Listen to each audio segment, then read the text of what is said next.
What's going on, guys? Naz here on the Spooling Up channel. I know it's been absolutely ages since I posted any kind of video on YouTube or anything else, anywhere else for that matter. Just want to say big thanks to you guys who have stayed subscribed and have stayed messaging and commenting, waiting for new video to come. Today I'm sat in the Bmw 330Ci. I had some issues with the car recently.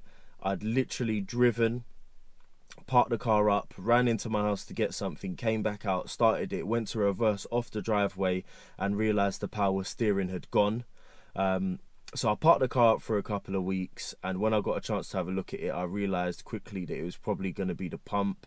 So I ran out, got a new pump. Here's the video of me fitting it to the car. Okay, so I have never actually used the iPhone to record any of these videos, but yeah, like I said, we're going to be doing the power steering pump, which is all the way at the bottom there. Obviously we've got the power steering reservoir here, but yeah, the power steering just packed up, and now it's time to try and get this pump changed. Hopefully it's not that much of a difficult job.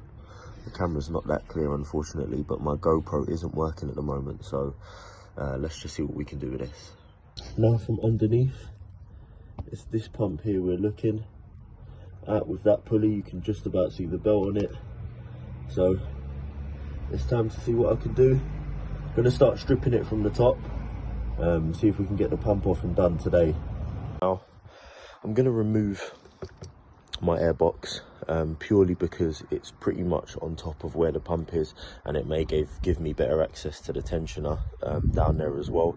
So first things first, I'm going to remove this. So it's going to be the two 10mm and then the Jubilee clip as well, and I'm obviously going to unplug the math, and then I should be able to get this out of the way. Now be careful when you're removing this, because this piece of the air intake here sits underneath this part of the frame in here by the headlight, and you just want to be very careful. You don't want to snap it, so just be careful when taking the airbox out. It's a lot bigger than you think it is, but as you can see, once it's out of the way, we can see the top of the pump there and one of the hoses connecting to it, which is obviously going to be very helpful for us in terms of access.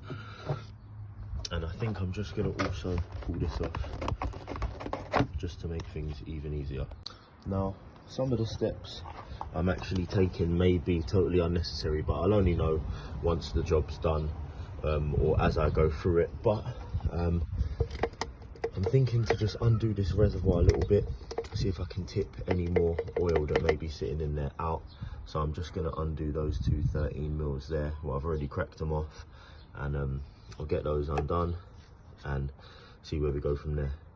Right, so I have a 16mm spanner down on the belt tensioner. It's very difficult to see exactly where I have the spanner, but I'll try and show you another video locating exactly where it needs to go onto. And I'm going to slack the belt off by pulling it towards me, so it's a clockwise motion, and I'm going to try and slip the belt off the pulley down the bottom.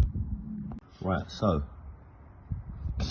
I've managed to slack the belt off. I've just pulled it there off the alternator, and it is very loosely down by the pump down the bottom. So what I'm going to try and do now is start by disconnecting the pump. You can see one of the hoses just down there, and the other one will have to do from the bottom.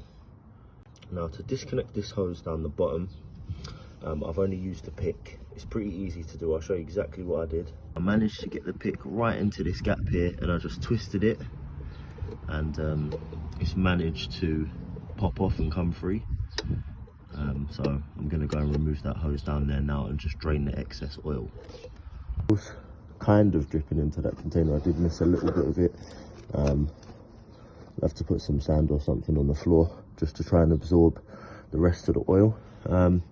Now the next thing I'm going to do is actually disconnect the other pipe, which is the pipe with the hard end going there into the bottom of the pump.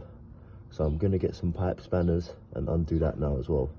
Okay, so now you can see both the hose and the pipe have been disconnected from the pump. So now it's time to just remove the pump. Now when you're trying to remove something and you're not sure how it's fixed to the car, it's always good to look at the replacement. And here I can see that there are two what's going to be bolts holding this onto the car. It sits like this, so I'm looking for two bolts at the top. Okay, so what we actually have is there's a 13mm bolt down here on the front side, and then there is a 13mm down the back just there. Now I know it's a lot easier to do this job when you've got the car jacked up, but my battery's actually dead and I don't fancy putting the jack on this resin driveway, so I'm going to try and do it without, and we'll see how successful we are. Now another thing that I failed to see was there's a bracket which actually goes there. I believe that looks like it's going to be another 13mm bolt and a bracket which attaches to the back of the pump, but I've been struggling to see what fixing is on the back of the pump, so I think I'm just going to try and undo that 13mm and hope that that gets me what I want. Right, so here we have the pump I've just removed, and here is the second-hand one I picked up from German car spares in Swanley. Only £50 collected I paid for this. So you're going to see here that here's the bracket that I need to remove. It's just a Torx screw, and I'll get it and I'll bolt it up and place it onto here. While I was talking to the guy, I explained that my power steering had randomly worked all of a sudden. I'd pulled up in my car, turned it off, and when I went to start it again, the power steering had gone. And he said to me, maybe the shaft has snapped. That's exactly what's happened. So at least I was right in thinking it was a pump. The shaft has indeed snapped on the old one here, and on the new one everything's intact. So I'm going to go ahead and try and get this up now. Okay, now I have the pump mounted back up. As you can see, I've also done the bracket back up where it attaches to the engine there. There's the back of the pump, there's the bracket. Now it's just time to get the hose back on and the hard pipe back in the bottom there, and then I'm going to get the belt back on. Right, so now I've got the pump on and I've got all the hoses and pipes connected. I've just started getting stuff put back together in the engine bay. So I've got the reservoir bolted back up.